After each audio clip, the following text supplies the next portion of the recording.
Hey Sunrise, it's Andrew here with your small group questions for this week as we dive into Genesis 11, 1 through 9. So specifically this week, we're going to pick up the Babel narrative.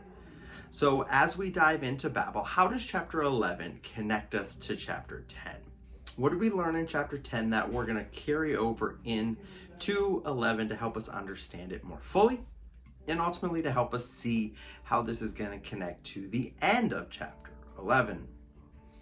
So as we look at this text, one of the very first things that then comes to mind as you read this text of Babel and the grouping of the people in the Valley of Shinar is, what is it ultimately that is the sin of the people?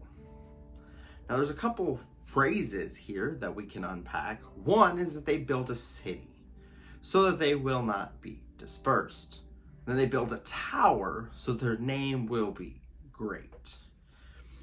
So looking at these things, how do those two things point specifically to sin?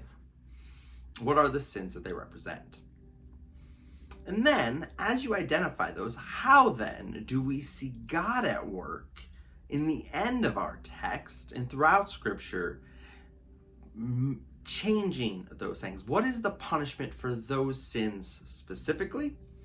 And ultimately, what do we see as the remedy and hope for those sins? How does God then work out his plan of salvation through these things? So looking even further into this, we then see the picture of God in this text as one who must condescend down to the people, that he must look down to look at their magnificent work. What does this text teach us about God and our relationship to him? How does Babel unpack for us the reality of who God is in relation to his creation? And ultimately, at the end of this, just an opportunity to think through, how is Christ revealed in this text for us?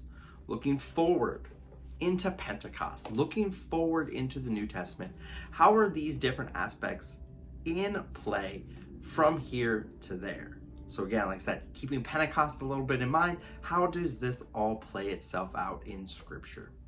So there's a lot of different areas to unpack, a lot of different pieces that you can begin to look through and work through and pray about, how the Lord is going to instruct you in this individual text in chapter 11 of Babel.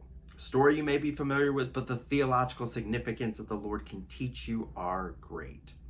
So hope to see you on Sunday, having studied the Word, hearing it proclaimed, and then as we go into small groups, being able to discuss these things. So the Lord can do a work in us, not just that we know it, but that we understand it truly in our hearts to live it out well. Can't wait to see you guys on Sunday. Have a great weekend.